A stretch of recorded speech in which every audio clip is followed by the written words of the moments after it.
Chapter 69 The Fir Tree by Hans Christian Andersen. Out in the woods stood a nice little fir tree. The place he had was a very good one. The sun shone on him. As to fresh air, there was enough of that, and round him grew many large-sized comrades, pines as well as firs. But the little fir wanted so very much to be a grown-up tree. He did not think of the warm sun and of the fresh air. He did not care for the little cottage children that ran about and prattled when they were in the wood looking for wild strawberries. The children often came with a whole pitcher full of berries, or a long row of them threaded on a straw, and sat down near the young tree and said, "Oh, how pretty he is! What a nice little fir!" But this was what the tree could not bear to hear. At the end of a year he had shot up a good deal, and after another year he was another long bit taller, for with fir trees one can always tell by the shoots how many years old they are. "Oh, were I but such a high tree as the others are," sighed he, "then I should be able to spread out my branches, and with the tops to look into the wide world. Then would the birds build nests among my branches, and when there was a breeze I could bend with as much stateliness as the others." Neither the sunbeams, nor the birds, nor the red clouds which morning and evening sailed above him gave the little tree any pleasure. In winter, when the snow lay glittering on the ground, a hare would often come leaping along and jump right over the little tree. Oh, that made him so angry! But 2 winters were past, and in the third the tree was so large that the hare was obliged to go round it. "To grow and grow, to get older and be tall," thought the tree. "That, after all, is the most delightful thing in the world." In autumn the woodcutters always came and felled some of the largest trees. This happened every year, and the young fir tree, that had now grown to a very comely size, trembled at the sight, for the magnificent great trees fell to the earth with noise and cracking. The branches were lopped off, and the trees looked long and bare. They were hardly to be recognized. And then they were laid in carts, and the horses dragged them out of the wood. Where did they go to? What became of them? In spring, when the swallows and the storks came, the tree asked them, "Don't you know where they have been taken? Have you not met them anywhere?"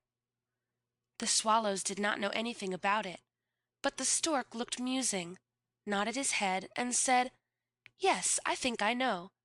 I met many ships as I was flying hither from Egypt. On the ships were magnificent masts, and I venture to assert that it was they that smelled so of fir. I may congratulate you, for they lifted themselves on high most majestically. Oh, were I but old enough to fly across the sea! But how does the sea look in reality? What is it like?"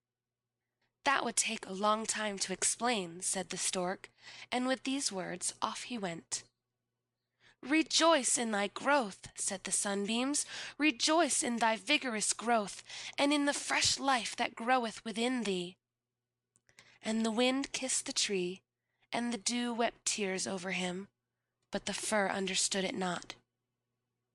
When Christmas came, quite young trees were cut down, trees which often were not even as large or of the same age as this fir tree, who could never rest, but always wanted to be off.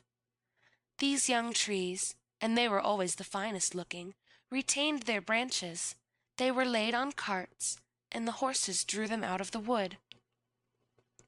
"Where are they going to?" asked the fir. "They are not taller than I. There was one, indeed, that was considerably shorter. And why do they retain all their branches? Whither are they taken?" We know," chirped the sparrows. "We have peeped in at the windows in the town below. We know whither they are taken. The greatest splendor and the greatest magnificence one can imagine await them. We peeped through the windows, and saw them planted in the middle of the warm room, and ornamented with the most splendid things, with gilded apples, with gingerbread, with toys, and many hundred lights." "And then?" asked the fir tree, trembling in every bough. "And then? What happens then?" We did not see anything more. It was incomparably beautiful. "I would fain know if I am destined for so glorious a career," cried the tree, rejoicing. "That is still better than to cross the sea. What a longing do I suffer! Were Christmas but come! I am now tall, and my branches spread like the others that were carried off last year. Oh, were I but already on the cart! Were I in the warm room with all the splendor and magnificence! Yes, then something better, something still grander will surely follow. Or wherefore should they thus ornament me? Something better, something still grander, must follow. But what? Oh, how I long, how I suffer! I do not know myself what is the matter with me. "Rejoice in our presence," said the air and the sunlight. "Rejoice in thy own fresh youth." But the tree did not rejoice at all. He grew, and was green both winter and summer. People that saw him said, "What a fine tree!" And toward Christmas he was one of the first that was cut down. The axe struck deep into the very pith. The tree fell to the earth with a sigh. He felt a pang. It was like a swoon. He could not think of happiness, for he was sorrowful at being separated from his home, from the place where he had sprung up. He knew well that he should never see his dear old comrades, the little bushes and flowers around him, any more. Perhaps not even the birds. The departure was not at all agreeable. The tree only came to himself when he was unloaded in a courtyard with the other trees, and heard a man say, "That one is splendid. We don't want the others." Then 2 servants came in rich livery and carried the fir tree into a large and splendid drawing-room. Portraits were hanging on the walls, and near the white porcelain stove stood 2 large Chinese vases with lions on the covers.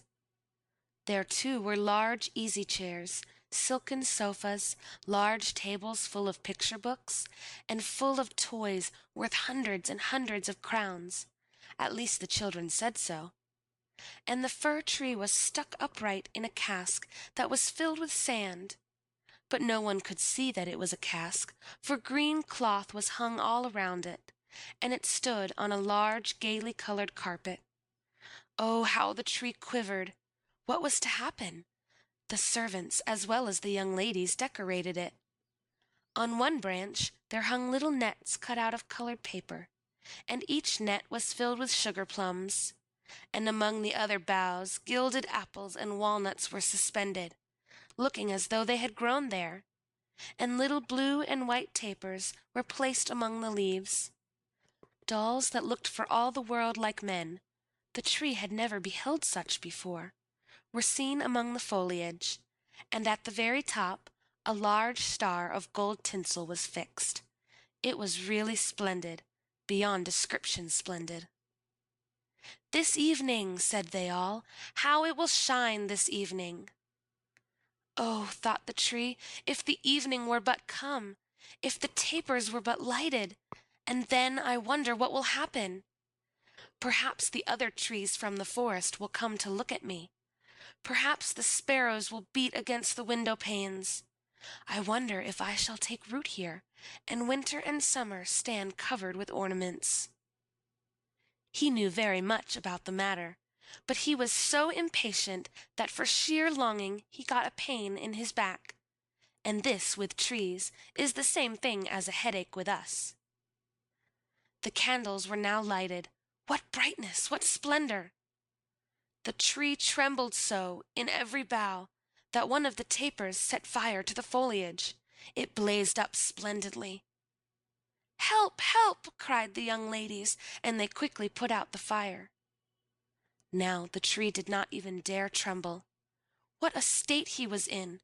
He was so uneasy lest he should lose something of his splendor that he was quite bewildered amid the glare and the brightness, when suddenly both folding doors opened, and a troop of children rushed in as if they would upset the tree. The older persons followed quietly, the little ones stood quite still. But it was only for a moment. Then they shouted so that the whole place re-echoed with their rejoicing. They danced round the tree, and one present after the other was pulled off. "What are they about?" thought the tree. "What is to happen now?" And the lights burned down to the very branches, and as they burned down they were put out one after the other, and then the children had permission to plunder the tree. So they fell upon it with such violence that all its branches cracked. If it had not been fixed firmly into the cask, it would certainly have tumbled down. The children danced about with their beautiful playthings. No one looked at the tree except the old nurse, who peeped between the branches, but it was only to see if there was a fig or an apple left that had been forgotten. "A story! A story!" cried the children, drawing a little fat man toward the tree. He seated himself under it and said, "Now we are in the shade, and the tree can listen too. But I shall tell only one story. Now, which will you have? That about Ivedy-Avedy, or about Klumpy-Dumpy, who tumbled downstairs, and yet, after all, came to the throne and married the princess?" "Ivedy-Avedy!" cried some. "Klumpy-Dumpy!" cried the others. There was such a bawling and screaming. The fir tree alone was silent, and he thought to himself, "Am I not to bawl with the rest? Am I to do nothing whatever?" For he was one of the company, and had done what he had to do. And the man told about Klumpy-Dumpy that tumbled down, who notwithstanding came to the throne, and at last married the princess. And the children clapped their hands and cried out, "Oh, go on, do go on!" They waited to hear about Ivedy-Avedy too, but the little man only told them about Klumpy-Dumpy.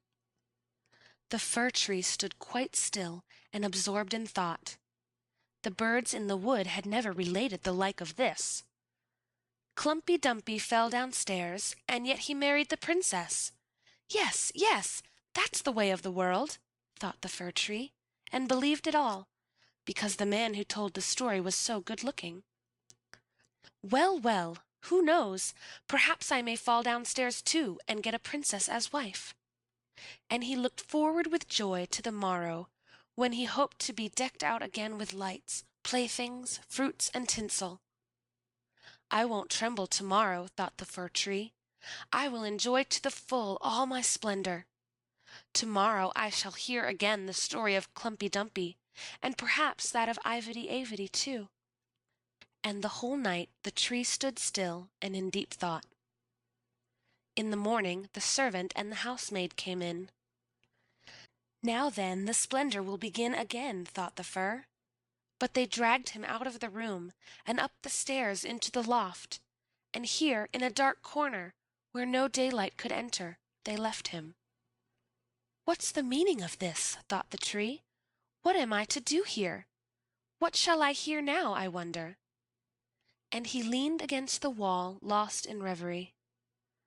Time enough had he too for his reflections, for days and nights passed on, and nobody came up. And when at last somebody did come, it was only to put some great trunks in a corner out of the way. There stood the tree, quite hidden. It seemed as if he had been entirely forgotten. "'Tis now winter out of doors," thought the tree.